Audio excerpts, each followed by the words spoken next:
So what's up YouTube, Tom Palmer here from Great Bike Golf Club. Today, if you're struggling with striking your irons, I've got an iron that might help your game. It's a Cleveland Launcher HB club, so we're going to go through exactly how it performs.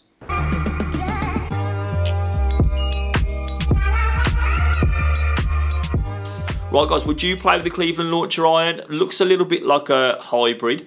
It's not the best of looking golf clubs. Would you play with them? I want to know. Drop me a comment down below and let me know. If you haven't already, make sure to subscribe to the channel. If you have, make sure to hit that bell button.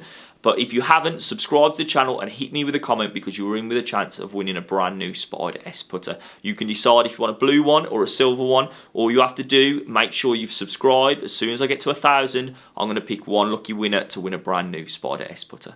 Right guys, so what's actually new with the Cleveland Launcher Turbo? Well, let's have a little look at the back for one. The big black part at the back is there to design so that you can actually move the centre of gravity a little bit lower. It's going to be a little bit deeper in the face, so that's going to cause the ball to pop out a little bit higher. So we're looking for something that launches a lot higher, so you guys that actually struggle to strike those irons, this might be something that helps us get the ball in the air a little bit quicker. So the design of the club, it's a hollow face, so the ball should be popping off nice and quick. Good ball speed numbers. Again, we should have some good carry distances. And what I also want to show you is the fact that 6 iron is slightly thicker than the pitching wedge one. So you might be able to see that on the camera there. So what that means is that they're going to get slightly thinner as you go up. So if, for example, if 7, 8, 9 are all going to be a little bit smaller as you progressively get a little bit higher up the loft. So we're going to give it a test now. Let's see how the numbers actually perform when we hit these shots. We're going to start off with a 6 iron. We're going to hit 8 shots, something like that, just to see how the ball performs. Does it come off the face nice? Does it get nice and high like it says? So let's give it a test.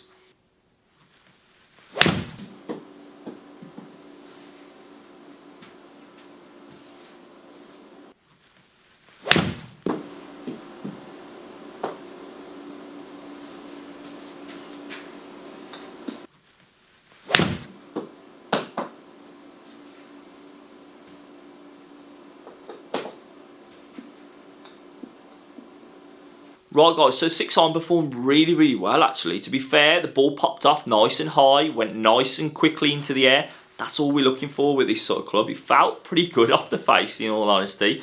It didn't feel too clunky. Obviously, when I first looked at it, the address position didn't look great because obviously you can still see that big fat black part that helps us get the ball in the air. However, in terms of performance, it performed really well. Once I started to hit a few shots, it actually felt a little bit better. It looked a little bit nicer when you were actually hitting the ball. It didn't feel too bad. If you don't struggle with hybrids, I think this is an easy club to be able to hit. It gets in the air nice and easy.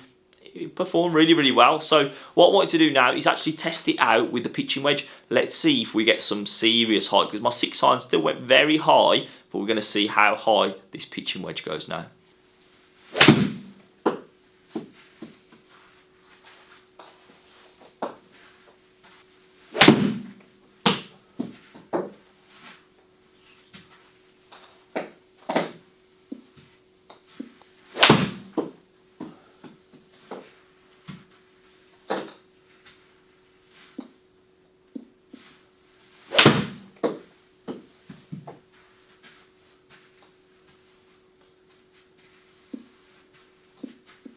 Just hit the pitching wedge and it actually performed well again. I was quite surprised at that. It did go really high. It went a little bit too high for me.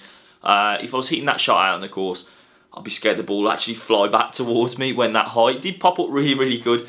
But in terms of hitting iron shots, it felt super easy. All roughly carried around the same distance. And if you have a look at one of the shots, I completely thinned one of them and it still went in the air. So no matter how you hit it, it does get in the air. So pretty good performing club, to be honest. Difference between the pitching wedge and the 6 iron was the fact that actually when you set up and addressed the ball, you couldn't see the back. So when I first looked at it, I was a bit confused, to be honest with you. I was looking down at the golf ball thinking, oh, where's the big black part gone that I just had on the 6 iron? Well, it's not there. You can't actually see it when you look at the address position. I'll show you though too now so you can actually compare the difference. But it looks completely different, to be honest, to me. Again, you might think not, but for me, I can't see the black part at all. Thought it actually performed really well in terms of coming off the club face. So both irons that I hit perform really well. If you're thinking about hitting these clubs, give them a try, to be honest with you. If you struggle with the irons, definitely worth giving it a go. Well, if you enjoyed the video, make sure to hit that like button down below. Make sure to comment down below as well. Let me know what you think about the Cleveland Launcher Turbo Irons. Do they sit well for you? Do they not? Obviously, if you're a little bit of a lower handicap, they're probably not going to be a club for you. If you are a little bit higher handicap and you do struggle with those iron shots, then definitely give these a go. So hopefully you've enjoyed watching the video, guys. If you have, make sure to subscribe to the channel, hit that like button, and stay tuned for the next video, which is out on Friday. So thanks all for watching. See you soon.